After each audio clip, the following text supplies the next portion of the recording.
Hey, I'm Evan Devine. Welcome to my shop. Today I'm going to show you how to square end cut a beam. So, like on this here, we did a scarf joint post extension on this. This was a reclaimed barn that we're actually going to raise the entire height of the frame on. So we added this post scarf, so we needed to get square cuts on these to do that. But also, basically anytime you want to lay out an entire beam in timber framing, you want to start off with a nice square end and measure everything off of that. So that's what we're going to do today. If you're dealing with green timbers, fresh from the sawmill, you're probably not going to have this issue. You can probably just take your framing square and go, all the way around that. But what we have is a reclaimed hand-hewn beam that has checking in it, so it's kind of split apart as it dried over the years, and it's got these rough edges, nothing on it is square, so it's, you can't just take your framing square and lay it a line all the way around, because it's not going to meet up when you come back to where you started. Our first step in the process is going to be to mark 1.5 inches from this edge. So we'll put the framing square down. So here it actually starts the edge of it, so 1.5 inches.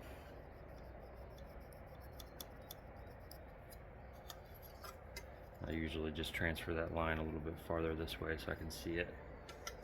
Now we're on the other edge.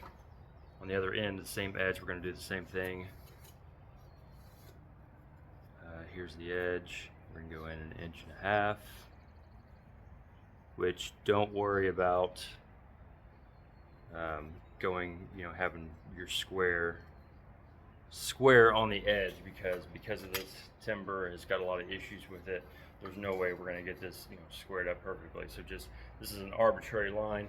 Everything's going to be based off of where this lands. So go ahead and mark it. And the idea here, using square rule, is how a lot of these old timber frames are built. Is we are just using, we're theoretically finding a perfect square inside of this unperfect timber. Next, we're going to take the chalk box and snap a chalk line based on those two marks.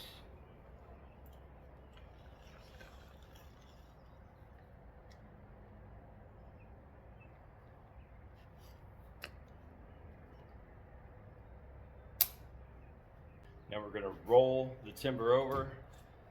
And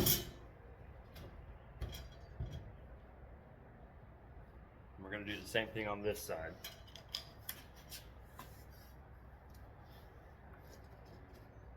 So we're going to mark 1.5 inches.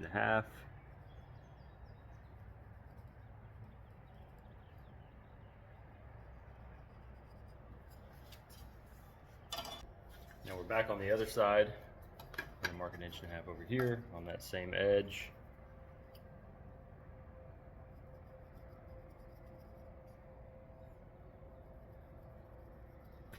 And now we're going to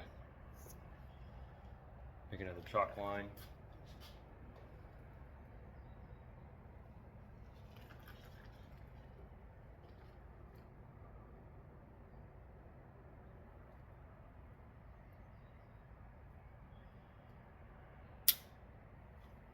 So where the chalk line didn't completely finish out here, I'll just lay the framing square on there and kind of finish out that line.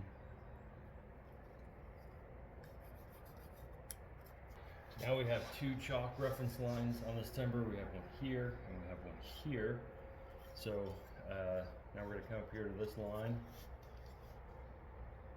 and we're going to take the level, that plumb, just draw a line all the way down there. We're going to come to this bottom line and do the same thing with that level.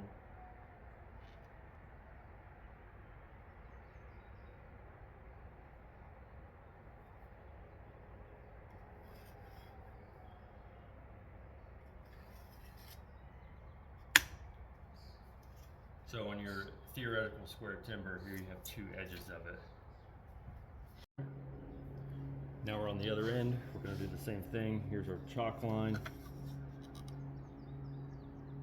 Get that plumb.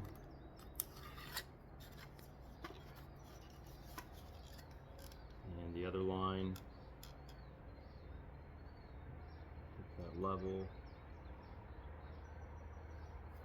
And your base that your timber on, it's not a big deal if it's unlevel, because as long as you leave it in the same spot and you make all 4 of these marks, 2 on this side, 2 on that side, those are going to be level in reference with each other. Now we're going to roll the timber over.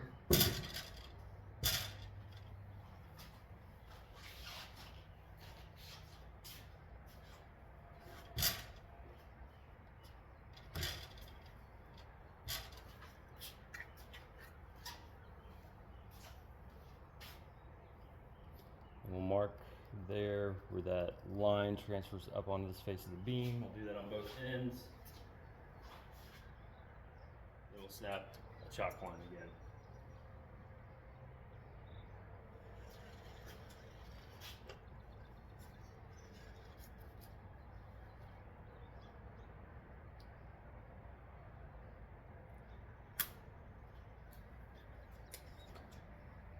I will roll it over again.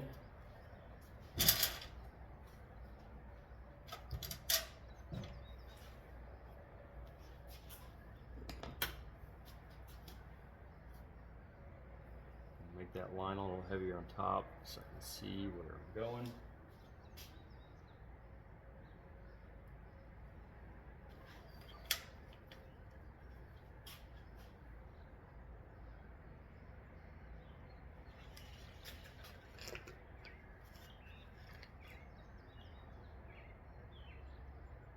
And snap the line again.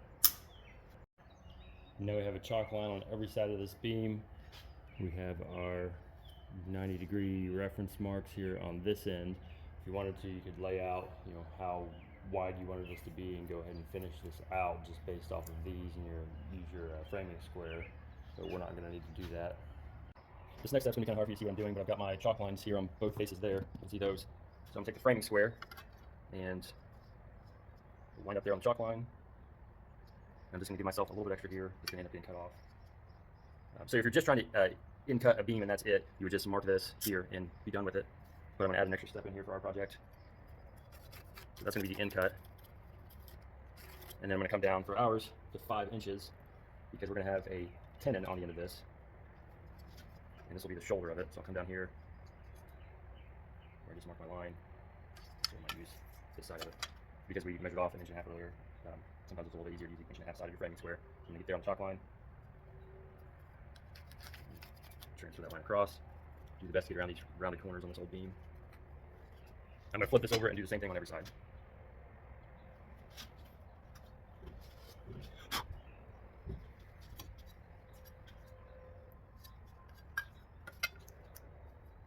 Get down the chalk line. And then we have our other line that we transferred around that corner. Make sure we line up on the chalk line. And this is where things really get tricky with hand-hewn beams, because this one has a huge check in it. And what I'm going to have to do on this one is, that's just too much for me to deal with, so I'm actually going to have to make this mark on this side and then transfer over this direction instead of going off of this one. But while I'm here, I'm going to go ahead and still mark my end of the post here. Get back on the chalk line, line up with this other line that was on the first face that we did.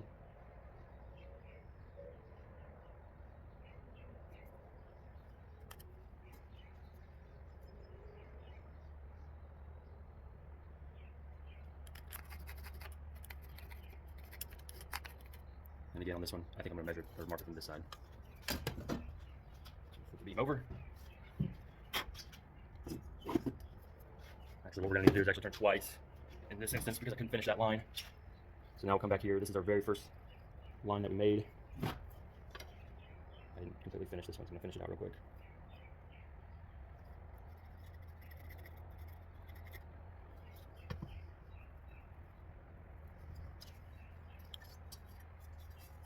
Alright, so we're going to lay this out on the chalk line again.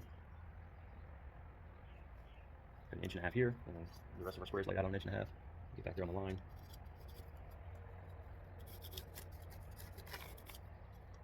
And then here to our 5-inch mark. This will be the shoulder. When I say shoulder, this will be where the tenon comes out. Make that line all the way across. Now we can go this direction, flip that over. We're going to do the same thing here. Lay out 1.5 inches, wind up here. back on the chalk line.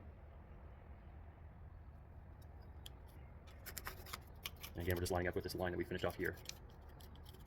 With hand hewn beams, this is never the best line, best surface to make your line. We'll get 1.5 inch on the chalk line, line the rest of the framing square up on the 1.5 inch chalk line. And then you get your corner here at this other line from this other face, and make that all the way across.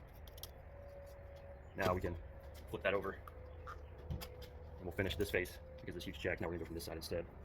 Our chalk line is over here. Let's see.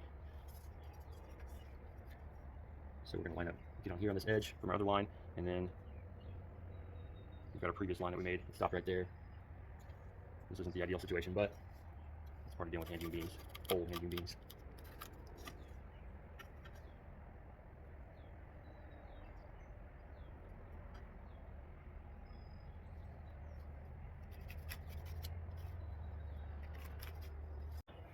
All right, now we have a perfectly square end cut all the way around. So, we can take the circular saw and, this is our actual end that we're gonna have. So we can cut all the way around here with the circular saw, and then to finish that off, I'll use a larger beam saw, but you could use a hand saw or sawzall, but things get a little sketchy with the sawzall, so not my first recommendation. And then this one back here is going to be the shoulder, and our tenon's going to protrude off of it. So I'll make most of the cuts on that, and then leave the part where the tenon's going to stick out.